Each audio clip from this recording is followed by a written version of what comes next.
కుటుంబంలో శవ రాజకీయాలు. వాళ్ళల్లో ఉండే పాత పగలు కూడా శ్మశానం అనే వేదిక. మీతో పాటే ఉన్నట్టుంటారు, మీ వెన్నంటే ఉన్నట్టుంటారు, మిమ్మల్ని చివరి దశలో తీసుకొస్తారు. సో ఇదేదో బలిసి మొదలు పెట్టలేదు.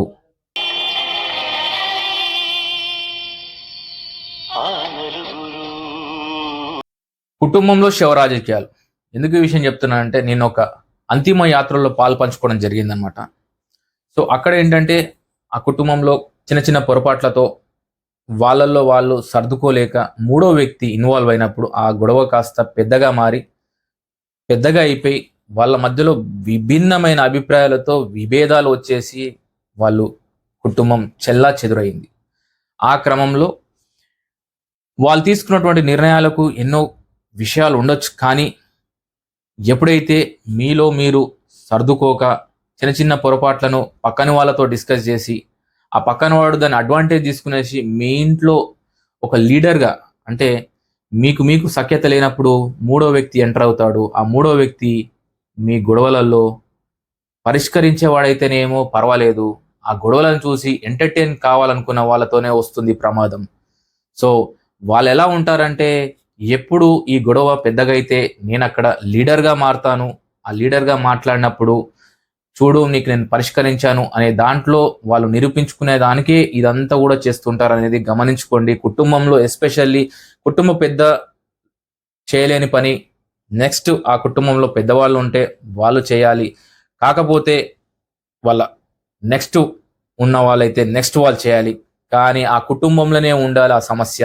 ఆ కుటుంబం పరిధి దాటిపోతే వాళ్ళల్లో ఉండే పాత పగలు కూడా ఈ యొక్క శవం ముందు ప్రదర్శిస్తారు. ఎందుకంటే ఈ సమయం తప్ప మాకు వేరే సమయం దొరకదు అన్నట్టుగా ఉంటుంది వ్యవహారం. ఇది సమాజంలో సర్వసాధారణంగా ప్రతి దగ్గర జరుగుతున్నటువంటి విషయాన్ని సమాజ హితం కోరుకునే వాడిగా నేను ఈ విషయం చెప్తున్నాను. సో కుటుంబంలో ఎప్పుడైనా కానీ కూడా గొడవలైనప్పుడు ఒకరు లీడర్ అవ్వాలని చూస్తారు, ఒకరు పాత పగలన్నీ కూడా బయటకు తీసుకొచ్చి ఇదే నాకు సమయం అన్నట్టుగా ఉంటుంది వ్యవహారం. సో నిన్న ఏది జరిగినా కానీ కూడా మన సమాజంలో రక్త సంబంధం యొక్క బాధ్యతలను తెలిపే స్థలం శ్మశానం అనే వేదిక. ఎందుకంటే చివరి దశలో మీరు ఎన్నో కార్యక్రమాలు చేసి ఉండొచ్చు. ఆ కార్యక్రమాలకి, మంచి కార్యక్రమాలకి వచ్చినా రాకపోయినా కానీ కూడా రక్త సంబంధం అనే బంధం చివరి క్షణంలో కలుపుతుంది. కానీ ఆ మనిషి బ్రతికి ఉండడు. అదే మనం చేసుకుంటున్నటువంటి దౌర్భాగ్యం. సో కలిసి ఉండండి.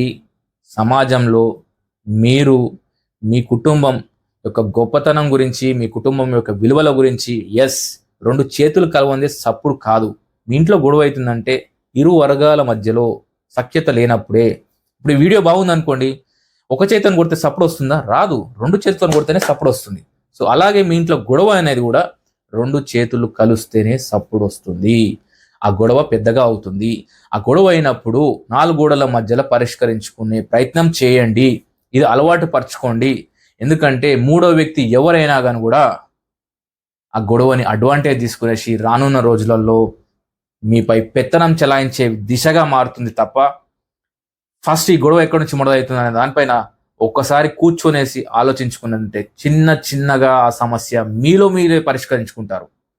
సో మీ ఇంట్లో జరిగే గొడవల గురించి వేరే వ్యక్తులు ఎదురు చూసి ఆ పరిష్కారాన్ని మార్గం మేం కనిపెట్టామనే విషయాలను మాట్లాడుకోకుండా ఉండాలంటే మీరు సఖ్యతగా ఉండాలి. అండ్ ఎస్పెషల్లీ ఏంటంటే, ఈ శవం ఉన్నప్పుడు పాత పగలను ముందు పెట్టుకునేసి వెన్నుపోటు పొడిచే ప్రయత్నాలు చేయకండి. ఎందుకంటే ఒకరి చావు మరొకరికి ఆనందం కావద్దు.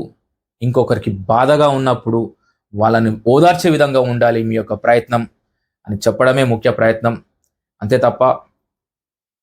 సో తల్లి యొక్క పాత్ర, తండ్రి యొక్క పాత్ర ఈ సమాజంలో చాలా గొప్పది. ఎందుకు ఈ విషయం చెప్తున్నానంటే,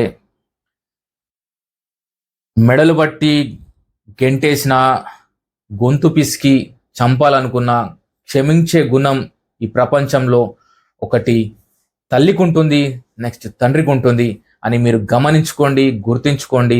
కుటుంబ వ్యవస్థని చిన్నాభిన్నం చేసేసి మూడో వ్యక్తిని ఎంటర్ కాకుండా చూసుకోండి. మీ బాధ్యత, మీ కుటుంబం మీ చేతుల్లో ఉంటుంది. సో దట్ సమాజంలో పరువు తీసుకోకండి. సమాజం మనందరిది.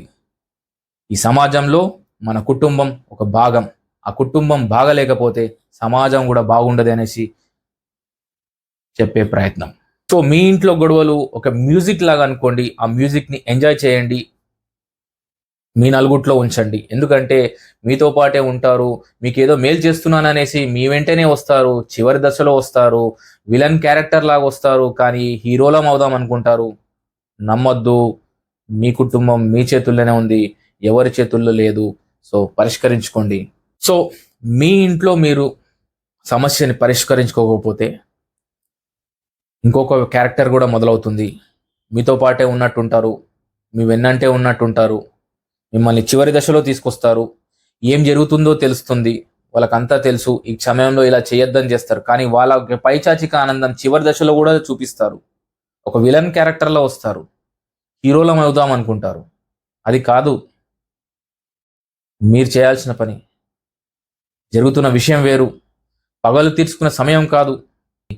మీకు నిజంగా మేలు కోరే వాళ్ళైతే ఇది సమయం కాదనేసి మీకు నచ్చజెప్తారు, మీ మేలు కోరుకున్న వారైతే. కానీ ఆ విలన్ కూడా హీరోగా అవ్వాలనుకుంటాడు. కాబట్టి మీ కుటుంబంలో మూడో వ్యక్తికి స్థానం ఇస్తే ఇలాగే ఉంటుంది. సో చివరిగా మీ సమస్యని మీరే పరిష్కరించుకోండి. వేరే వాళ్ళని ఇన్వాల్వ్ చేయకండి. తద్వారా వాళ్ళు ఏదో చేస్తున్నా అనేసి ఇదంతా క్రియేట్ చేసుకోకండి. ఒకరిని నిందించకండి. మీ కుటుంబం యొక్క బాధ్యత మీ చేతుల్లోనే ఉంటుంది. మీ చేతుల్లో నుంచి దాటిపోతేనే వాళ్ళు వస్తారనేసి గుర్తించుకోండి. తల్లిదండ్రులను ఇబ్బంది పెట్టొద్దు. శవరాజకీయాలు శవం ముందు పెట్టి చేయొద్దు. ఇదే నాకు సమయం అని పగలు తీర్చుకునే సమయం కాదు. చివరి దశలో రక్త సంబంధాన్ని గుర్తు చేసే స్థలాన్ని యొక్క విలువలను కాపాడదాం. అంతిమంగా ఎవరం శాశ్వతం కాము, అందరం ఏదో ఒక రోజు పోవాల్సిందే అని గుర్తు పెట్టుకుందామనేసి వ్యక్తిగా ఈ విషయాన్ని తెలియజేస్తూ సెలవు తీసుకుంటున్నాను. మీరు అనుకోవచ్చు ఏంటి ఇదంతా అనేసి. ఎందుకంటే వరుత్ ఎల్పిడిఓ యూట్యూబ్ ఛానల్ అనేది ఒక సోషల్ మీడియా ఛానల్గా ఒక బాధ్యతతోని మొదలుపెట్టినటువంటి channel. Driving disability in the society towards ability అనే ముఖ్యమైనటువంటి క్యాప్షన్తో మొదలుపెట్టినటువంటి ఛానల్. సో ఇదేదో బలిసి మొదలు పెట్టలేదు, బాధ్యతతో మొదలుపెట్టినటువంటి ఛానల్. నేను మీ భరత్ సంగం. ఒక్కడై రావడం, ఒక్కడై పోవడం, నడుమై నాటకం విధిలీలా, వెంటయే బంధము రక్త సంబంధము, తోడుగా రాదుగా తుది వేళ,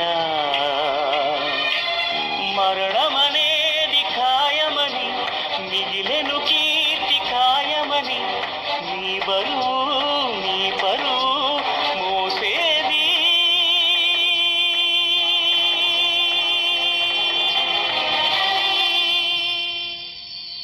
ఆ నలుగురు.